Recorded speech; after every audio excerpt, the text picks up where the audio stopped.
Hello guys, अगर तुम भी इस साल सीयूईटी की एग्जाम देने वाले हो विथ मैथ सब्जेक्ट, तो फिर मैं इस वीडियो में बताने वाला हूँ कि आखिर इस बार मेरा अप्रोच क्या रहने वाला है। लास्ट ईयर भी मैंने सीयूईटी का एग्जाम दिया था और उसमें मेरा स्कोर था 828 आउट ऑफ 1000। लास्ट ईयर मेरे पास मैथ्स नहीं था और इस बार for the very first time मैं मैथ्स के साथ सीयूईटी का एग्जाम देने वाला हूँ। तो आखिर मेरा अप्रोच क्या रहने वाला है, मैं कैसे तैयारी करने वाला हूँ, उसी चीज के बारे में मैं इस वीडियो में तुम्हें बताऊंगा। सो वॉच दिस वीडियो अगर तुम्हें थोड़ा सा भी डाउट होता है कि आखिर तुम प्रिपेयर कैसे कर सकते हो। और क्योंकि मैं खुद सर्च कर रहा था रिसोर्सेज के बारे में, मुझे कुछ नहीं मिला। कोई भी बंदा ऐसा नहीं था जो कि प्रॉपरली रिसोर्सेज के बारे में बात कर रहा हूँ। एट द एंड मैं अपना अप्रोच बताने वाला हूँ, लेकिन लेट्स स्टार्ट विद बेसिक्स। अगर हम लोग मैथ्स को देखते हैं, उसके अंदर दो चीजें होती हैं, एक अपना कॉन्सेप्ट और एक है अपना प्रैक्टिस। इसके अलावा कुछ नहीं उसमें। मेरे पास क्लास 12th में मैथ्स था, बट मेरे सारे चैप्टर्स इतने ज्यादा क्लियर नहीं है, जैसे इंटीग्रेशन, डिफरेंशियल इक्वेशन, प्रोबेबिलिटी। ये सारे वो चैप्टर्स हैं जिनमें मुझे थोड़ा बहुत प्रॉब्लम होता था। ओके, सो मेरे पास भी कुछ चैप्टर्स ऐसे हैं जिनको मैंने प्रॉपरली प्रिपेयर नहीं कर रखा। एक वो चैप्टर जो कि मुझे आता है, मतलब अच्छे लेवल पे आता है। ओके,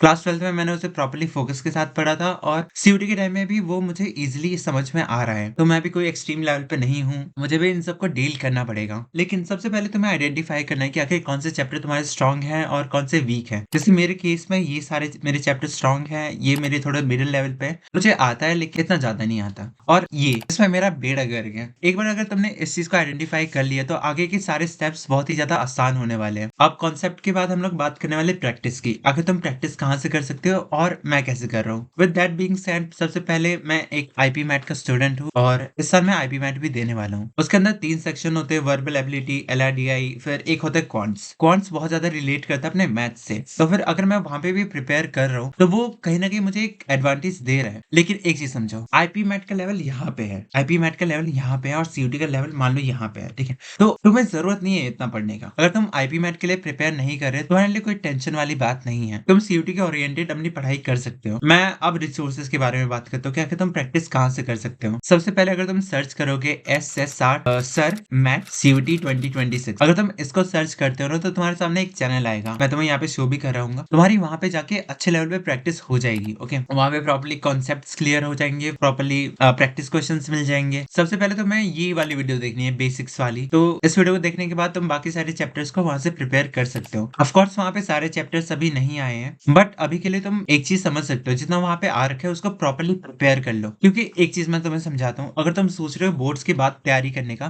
तो बहुत मुश्किल होने वाली है, तुम्हारी लंका लग सकती है वहां पे। सो आई विल से जिस पॉइंट ऑफ टाइम में तुम इस वीडियो को देख रहे हो, उसी पॉइंट ऑफ टाइम से उसकी तैयारी करना तुम स्टार्ट कर लो। जहां तक मैं देखता हूँ, SSR सर, शशांक सिंह राजपूत, सुशांत नहीं, ओके, SSR सर जो है वो शिफ्ट हो चुके हैं। दृष्टि स्कूल करके एक चैनल है, वहां पे तुम जाके देख सकते हो सर की वीडियोस। मैंने 2 चैनल्स के बारे में बताया, उन दोनों को सब्सक्राइब करके रख लेना। अब देखो, मान लेते हो कि मैं आईपी मैट के लिए प्रिपेयर नहीं कर रहा और सिर्फ सीयूटी के लिए प्रिपेयर कर रहा होता, तो मेरा क्या अप्रोच होता। देखो, सबसे पहले मैं करता हूँ उन चैप्टर्स को जिनमें मेरा स्ट्रॉन्ग होल्ड है, मतलब उनको मैं बहुत अच्छी तरीके से करके आया था क्लास 12th में। उनको बस मुझे सीयूटी लेवल पे पढ़ना होगा। जैसे डिटर्मिनेंट्स हो गया, मैट्रिसेस हो गया, फिर एलपीपी, ये सारे बहुत ही इजी चैप्टर्स हैं। और एक बार अगर तुम इसे पढ़ भी लेते हो ना नॉर्मली कैसे भी लेक्चर से, तो ये बहुत ही ज्यादा इजी है। सबसे पहले इनको सीयूटी लेवल पे निपटा देता, फिर मैं उन चैप्टर्स को देखता जहाँ पे मैं लैग कर रहा हूँ। सबसे पहले मैं उसे बोर्ड्स लेवल पे क्लियर करता कि आखिर वहां पे कॉन्सेप्ट्स क्या लगते हैं और कौन कौन से फॉर्मूला वहां पे लगते हैं। ओके, तो अगर मैं एक बार वो कर लेता हूँ तो मेरे एक बेस बन जाएगा, मेरे एक फाउंडेशन वहां पे बन जाएगा, जिसके बाद फिर मैं उन चैप्टर्स को लेके भी सीयूटी लेवल पे पढ़ सकता हूँ। फिर एट द एंड मैं जंप करूंगा मॉक्स पे, और जितना हो सके, जब मुझे फील होगा कि मेरा सिलेबस 70 या फिर 80% तक कंप्लीट हो चुका है, तब से मैं मॉक्स को देना स्टार्ट कर दूंगा। मैं मॉक को प्रैक्टिस करूंगा और वहां से सीखने का ट्राई करूंगा। तो ये चीज था। बाकी बुक्स अगर तुम्हें परचेज करना है तो बहुत सारी बुक्स अवेलेबल है मार्केट में। देखो, मैथ्स ऐसा सब्जेक्ट है जिसमें तुम किसी भी तरह के मॉक को यूज कर सकते हो, चाहे वो डिजिटल हो या फिर फिजिकल हो। ओके, क्योंकि एक बार अगर तुम्हारा माइंड सेट हो गया उस चीज को लेके, चाहे वो क्वेश्चन तुम्हारे स्क्रीन पे आए या फिर चाहे वो पेपर पे आए, तुम उसको प्रॉपर्ली अटेम्प्ट कर पाते हो। लेकिन अगर वहीं पे इंग्लिश सब्जेक्ट होता, ओके, तो फिर मैं वहां पे फिजिकल बुक्स को सजेस्ट नहीं करता बिल्कुल भी। और उसका बस ये रीजन है कि तुम जब एग्जाम देने जाओगे, तुम्हारे सामने जब क्वेश्चन तुम्हारे स्क्रीन पे होगा, तुम्हारा दिमाग काम करेगा ही नहीं, तुम्हारी आदत ही नहीं है। लेकिन खैर, बैक टू मैथ्स। देखो, सबसे पहले एक नो ऑफेंस वाला पॉइंट है, तुमने class 10th class 12th class, मतलब जितने भी स्कूल की क्लासेस थे, तुमने किसी के साथ भी प्रिपेयर करा हो। देखो, मैं इस चीज को क्लियरली ऑनेस्ट रिव्यू देना चाहता हूँ। सबसे पहले नो हेट, सर ने बहुत ज्यादा हेल्प करी है, बट मैं सीयूटी लेवल पे उसे रिकमेंड नहीं करूंगा, क्योंकि वो उस लेवल का है ही नहीं। या फिर बहुत सारे टीचर्स ऐसे हैं जो कि सीयूटी लेवल पे नहीं पढ़ाते, लेकिन वो बोर्ड्स के अंदर फाड़ू हैं, एकदम बहुत नेक्स्ट लेवल के टीचर्स है वो लोग। लेकिन यहाँ पे मेरा मेन फोकस क्या है, मेरा है सीयूटी। मुझे सीयूटी को क्लियर करना है और अच्छे मार्क्स के साथ तुम्हें